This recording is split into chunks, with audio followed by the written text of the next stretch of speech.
Back then, a few men left the city behind, hoping to start fresh by carving out a life deep in the woods. They split into small groups of 5 or 6, each one scattered far apart, waiting for weekly supply runs to keep them alive. On their very first day, Thomas and his group barely managed to set up a frame for their shelter before night fell. Out of water, they decided to head for the creek, but halfway there, they noticed a faint glow through the trees, smoke rising from the chimney of an old wooden cabin. Thomas called out, asking if anyone was inside. An old woman opened the door, frail yet welcoming. When they told her they had no water, she smiled and said, "Take mine." Not only did she offer them water, but she also served roasted potatoes. She explained that she had lived there for years with her husband, a fugitive who had died long ago. Now she survived alone. Grateful, the men asked to stay the night under her roof, and she agreed. Past midnight, Thomas awoke, throat dry. He crept toward the kitchen for water, but before he reached the stairs, he heard strange wet sounds. Peering down, his blood froze. There was the old woman, crouched on the floor, tearing into a small animal raw, blood dripping down her chin under the flickering lamplight. Panicked, Thomas staggered back, shaking his friends awake. But before they could react, a shrill voice screeched from below. "So, you've seen it? Then I'll feast on you instead." The men bolted into the night. Thomas ran blindly, stumbling again and again, until at last he burst onto a dirt road. Ahead stood a crumbling shack. He rushed inside and found an old man sitting silently. Breathless, Thomas gasped, "She's a monster! She's not human!" The old man's face turned grave. He pointed to a pile of leaves in the corner. "Hide there! Now!" Thomas obeyed without question. Moments later, the woman's voice screeched outside. "Did you see anyone run this way?" The old man answered calmly, "No, I didn't see a soul." Heavy footsteps thudded past, fading into the distance. Thomas, trembling, passed out from sheer terror. By dawn, he awoke to a foul stench. Turning, he nearly screamed. Beside him lay a decomposing corpse. It was the old man. Realization struck. A spirit had saved his life. When he returned with others to the spot of the cabin, there was no house at all, only a mossy grave covered in weeds. And nearby, the mutilated remains of his 2 companions lay scattered, as though something inhuman had torn them apart. Long ago, in a small town on the edge of a southern forest, there lived a hunter named Walter Boone. His reputation was unmatched. When Boone carried his rifle, knife, or crossbow into the woods, meat was guaranteed. Fish from the streams, game from the hills. He always came back with something, but what chilled people most was his favorite dish: monkey brains. Boone never killed them outright. He trapped the monkeys alive, locked them in strange cages that forced their heads through the bars. Before the horrified eyes of the troop, he would crack open their skulls and scoop the brains out while they were still alive. The forest monkeys knew him. His hunched walk, his sharp whistle, his shadow creeping along the tree line. The moment they saw him, they scattered in silence, too terrified even to breathe. The townsfolk, though, pitied the creatures. Hungry monkeys would sometimes steal corn or apples from their orchards, but people only chased them off. Yet not a single monkey dared touch Boone's land. His traps were smarter, his bullets faster. Then one winter morning, Boone went fishing at the creek. By noon, he hadn't returned. When his family went searching, they found him floating near a boulder, blood streaking one side of his head. Around him, prints, dozens of tiny handprints with 4 long fingers. They said he must have slipped while chasing a monkey, hit his head and drowned in the freezing water barely knee-deep. He was buried quickly. But during the 7th-day ritual, a woman from town burst in pale and trembling, swearing she had seen Boone at the forest's edge. That hunched walk, that hurried gait, it was him. The townsfolk rushed to his grave. The earth was clawed open, dirt flung everywhere. His body lay above ground, naked, covered in scratches but intact. Then someone shouted and pointed. Up in the trees, a troop of monkeys swung overhead. At the center was a massive old one, dressed in Boone's very clothes. It stood upright, swaying, imitating his awkward gait perfectly. Its dark eyes gleamed down at the villagers, as if mocking them. After that, Boone's family buried him again, this time weighing the grave with heavy stones. A few summers back, I was backpacking through the Appalachians on a long stretch of trail that cut across some really remote land. One section passed right by a rundown hunting shack in the woods. It was marked on the trail maps, and I'd gone through there a couple of times before. Usually the place looked abandoned, shutters falling off, roof sagging, grass waist high. But one trip, late afternoon, I rounded the corner and there was this guy, huge, broad-shouldered, standing by a rusty fire pit with a cooler and a half-dozen empty whiskey bottles scattered around. He was flipping meat on a grill, smoke pouring up into the trees. I tried to give a polite nod and keep moving, but before I could say a word, he barked, "Trail's that way. Don't hang around. Ain't nothing for you here." It was unsettling. He looked half drunk, but I moved along and forgot about it. Until the following year. That time I wasn't alone. I had two friends hiking with me, both women. As we got near the shack, I felt uneasy, and sure enough, the guy was there again. Same cooler, same fire pit, just more bottles scattered around. He turned as we approached, gave the same hand wave to move along, until he noticed who I was hiking with. Suddenly, his whole demeanor changed.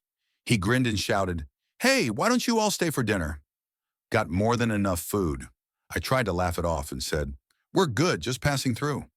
But he kept pressing, insisting we sit, drink, relax. When I firmly said no, his smile dropped, and he just muttered something under his breath as we walked on. Not far up the trail was a small clearing people used for camping. It was getting dark, and my friends were exhausted. I wanted to push further, but they convinced me to stop there. My stomach was in knots. This place was way too close to the shack. Sure enough, sometime after midnight, I woke to the sound of footsteps on the trail. At first, I prayed it was an animal. Then I heard mumbling, a man's voice. My heart sank. The voice drew closer until I realized he was in our camp. I could hear him rifling through packs, knocking things over, still mumbling. My friends were whispering frantically from their tents, too scared to move. I remembered I had a small emergency air horn clipped to my backpack for bears. I slipped out of the tent, knees shaking, and saw him crouched over our gear, drunk, staggering, but dangerous. I ran straight at him and blasted the horn over and over. The sound shattered the silence of the forest. My friends screamed. The man froze, then bolted into the darkness, crashing through the trees like an animal.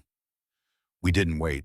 Within minutes, we had everything stuffed into our packs and were night hiking down the trail, adrenaline pushing us miles away from that place. To this day, it's the single scariest thing that's ever happened to me in the woods. I've run into black bears and rattlesnakes and never felt fear like I did that night.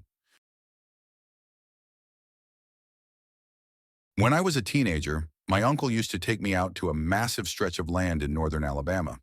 It wasn't public forest. It belonged to an old friend of his who owned so much property, it felt endless. He let a handful of people hunt or camp there if he trusted you, but he always warned to keep a radio or cell signal handy, just in case. I loved those trips, setting up camp far from anyone else, feeling like we were the only two people left in the woods. One fall weekend, my uncle decided we'd hike deeper into the property than ever before to get better hunting spots. We started before dawn. It was weirdly silent. No birds, no squirrels, nothing, but we shrugged it off. By mid-morning, we found a small clearing, set up a one-person tent in a tarp shelter, and killed time joking about cryptids and creepy backwoods stories. We left camp again to sit in a blind until dusk. We saw nothing. When we returned, our tarp and tent were down, not folded or rolled, just yanked up and dumped in a heap. We figured maybe a gust of wind had done it. We reset it, built a tiny fire, and tried to relax. Again, dead silence. No bugs, no owls, just stillness. We turned in early. Around midnight, I woke up in that groggy half-sleep and thought I heard giggling. At first, I chalked it up to dreaming, but then it came again, clearer, closer. My uncle shifted beside me and whispered, "You hear that?" That's when my stomach dropped. It wasn't a single voice. It was several, overlapping, like a group of people softly laughing together somewhere out in the dark. Not hysterical or cartoonish, just normal laughter. But in the middle of nowhere. It lasted maybe 5 seconds. Then silence. We stayed frozen, hearts pounding, waiting. Nothing. After that, neither of us slept. We broke camp at first light and hiked out without speaking much. Weeks later, my uncle tried to go back alone. He told the property owner about what happened. The man's face went blank, and he said flatly he couldn't allow my uncle back on that part of the land. No explanation. Just no. To this day, I can't explain how anyone could follow us out there without leaving a single footstep or breaking a single stick, then vanish before dawn. All I know is that laughing still echoes in my head whenever I'm deep in the woods. There's an abandoned town in Virginia that the military supposedly bought decades ago for training drills. Most of the buildings were gutted, new locks, stripped wiring, but the structures themselves were left to rot. The crown jewel of the place was a two-story farmhouse that had been standing for over a century, sagging but still intact. Locals said strange things happened there after dark. One fall evening, a group of 8 of us decided to check it out. We arrived in 2 cars parked by the overgrown main road and locked up. I remember double-checking the locks on my car, even tugging at the doors to prove to everyone it was secure. It became a little joke. No ghost is stealing this ride tonight. We split up once inside the property. Some wandered upstairs, others toward the barns out back. I stayed outside near the porch, scanning the tree line with a flashlight. The woods were dim, that gray hour where it's not quite night, but the shadows already feel alive. That's when 2 of the women in our group came back from behind the house, pale and shaken. They swore they'd heard children laughing in the woods, 2 girls giggling as if they were playing tag. But there weren't any houses for miles. I walked the perimeter, light sweeping over branches and brush, but saw nothing. When we circled back to the cars, though, my stomach dropped. The dome light in mine was glowing, and the rear passenger door was hanging half open. Everyone swore they hadn't touched it. We were still arguing about how that was possible when a sudden, violent boom came from inside the farmhouse. It wasn't a creak or a collapse.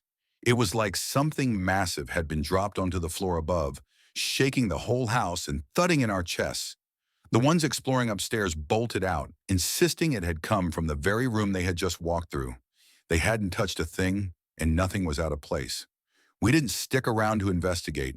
Everyone piled into the cars, doors slamming, tires spinning on gravel. Even years later, when we asked those same friends if they'd staged it, they swore they hadn't.